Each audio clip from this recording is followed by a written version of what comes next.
Good morning 12th class Hindi medium और English medium के बच्चे जरा ध्यान दें। कल बेटा हम लोग जिक्र कर रहे थे कोऑर्डिनेशन कंपाउंड के ऊपर। कोऑर्डिनेशन कंपाउंड जिसको कि उपसह संयोजी यौगिक कहा जाता है, और मैंने आपसे कहा था कि कोऑर्डिनेशन कंपाउंड का आईयूपीएसी कैसे निकाला जाता है। कोई भी अगर हमारे पास कोऑर्डिनेशन कंपाउंड होता है तो आपको अच्छी तरह पता है कि उपसह संयोजी यौगिक कहा जाता है। और किसी भी कोऑर्डिनेशन कंपाउंड में एक बात ध्यान रखिएगा, जो बॉन्डिंग पाई जाती है उसको हम लोग क्या बोलते हैं? Coordination bonding. क्या बोलते हैं इसको? Coordination bonding. और मैंने आपसे कहा था कि एक बात जरा ध्यान रखिएगा कि जो भी कोऑर्डिनेशन कंपाउंड होता है उसकी पहचान जो होती है वो एक स्क्वायर ब्रैकेट से होती है, बड़े ब्रैकेट से होती है। इसको गुरु कोष्ठक कहा जाता है।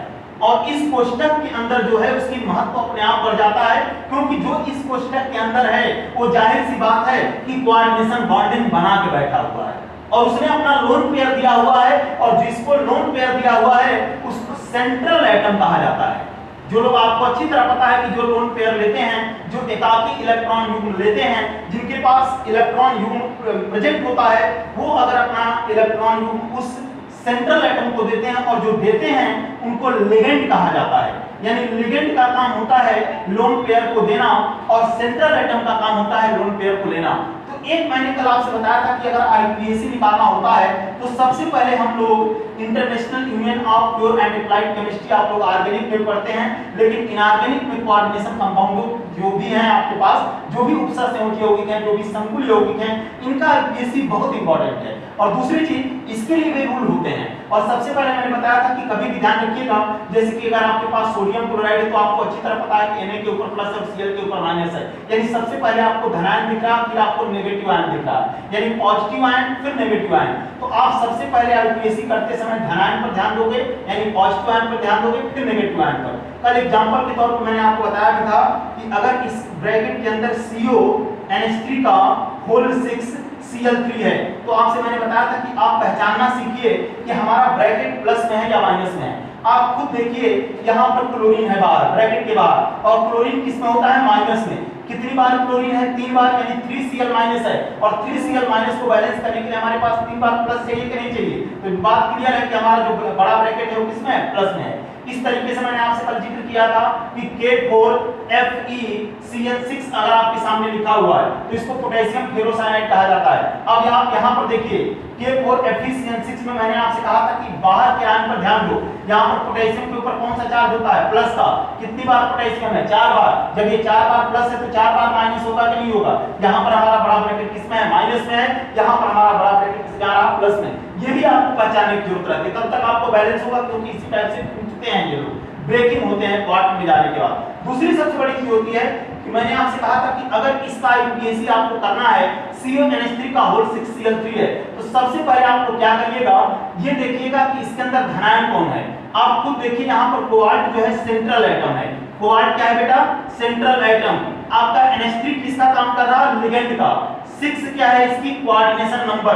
ये चीजें आपको पता करनी होती है। ये बाहर जो है आपका नेगेटिव आयन है, तो ये भी आपको ध्यान देना है कि CO आपका सेंट्रल एटम है, NH3 आपका लिगेंड है। ये अपना लोन पेयर इसको दे रहा है, CO ले रहा है, क्योंकि D और F ब्लॉक के एलिमेंट होते हैं वही आपके सेंट्रल एटम का काम करते हैं। दूसरी चीज मैंने आपसे कहा था कि जब भी आप करिएगा आईयूपीएसी ऐसे लोगों का, तो सबसे पहले आप इनके लिगेंड को लिखोगे। और मैंने आपसे कहा था NH3 का जो लिगेंड हम लिखते हैं वो एमीन होता है, और लिगेंड लिखने के साथ साथ आपको इनके नंबर पर भी ध्यान देना है। और नंबर क्या है? 6 है, और 6 का मतलब होता है हेक्सा। इसके बाद मैंने आपसे कहा था कि जब आप लिगेंड लिख लेना तो सेंट्रल एटम का नाम लिखना। सेंट्रल एटम बेटा क्या है? कोबाल्ट है। और फिर मैंने आपसे कहा था कि कोबाल्ट की ऑक्सीडेशन स्टेट निकाल लेना, और कोबाल्ट की ऑक्सीडेशन स्टेट आप लोगों ने निकाली थी, 3 आया था, 3 आया था। और मैंने आपसे कहा था उसके बाद आपको रोमन अंक लिखना है, और उसके बाद जो भी आपका आयन बाहर है उसका नाम लिख लीजिएगा। इसको क्लोराइड पढ़ेंगे। क्या पढ़ेंगे? क्लोराइड। इसका नाम बदलेगा भी नहीं और नंबर भी नहीं लिखना है आपको। तो मैंने आपसे कहा था इसका जब आईयूपीएसी आप लोगों ने किया था तो क्या बना था? हेक्सा AMMINE, अमोनिया को एमीन कहा जाता है लिगेंड के फॉर्म में, और 6 का मतलब हेक्सा एमीन कोबाल्ट। और एक बात और ध्यान रखिएगा, कोबाल्ट है, और जब इसकी ऑक्सीडेशन स्टेट 3 आई है तो 3rd लिखेंगे और 3rd क्लोराइड कर देंगे, यानी hexa amine cobalt 3rd chloride होता है। तो मेरे कहने का मतलब यह है कि आपको ध्यान देने की जरूरत है कि कहां पर हम कैसे आईयूपीएसी करें और उसका रूल क्या है मेरे पास। अब जरा हम लोग एक बात देख लेते हैं कि K4Fe6 अगर हमारे सामने लिखा हुआ है पोटेशियम फेरोसाइनाइड, यानी मेरा बड़ा ब्रैकेट अगर माइनस में है तो हम उसका यूपीएससी कैसे करेंगे? बहुत आसान तरीका है, जरा देखिएगा। K4Fe6, बेटा आपको इसमें अच्छी तरह पता है कि यहाँ पर जो K4 है ये हमारा आयन है, क्योंकि ये बड़े ब्रैकेट के बाहर है। या आपका Fe को क्या बोलते हैं? आयरन। ये बेटा आपका सेंट्रल एटम है। Cn माइनस इसमें किसका काम करेगा बेटा? लिगेंड का काम करेगा।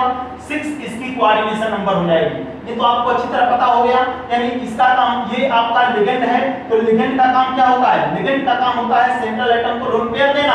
इसने अपना लोन पेयर किसको दिया हुआ है? आयरन को। और आपको अच्छी तरह पता है कि जो भी Cn माइनस होता है इसको एक दंतु बोलते हैं, मोनोडेंटेट लिगेंड कहा जाता है, क्योंकि एक ही बार यहाँ पर कोऑर्डिनेट बॉन्डिंग बनेगी और एक ही लोन पेयर देगा।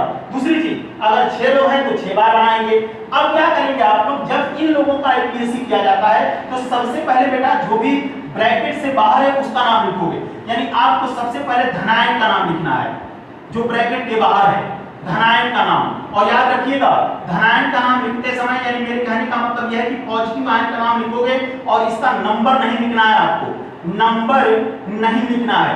दूसरी चीज, ये करने के बाद फिर आप लिगेंड का नाम लिखेंगे। किसका नाम लिखेंगे? लिगेंड का। Ligand with number, with number का मतलब जो इसके साथ नंबर लगा हुआ है, कोऑर्डिनेशन नंबर विद नंबर। और उसके बाद ये करने के बाद सेंट्रल एटम लिखेंगे आप। क्या लिखेंगे?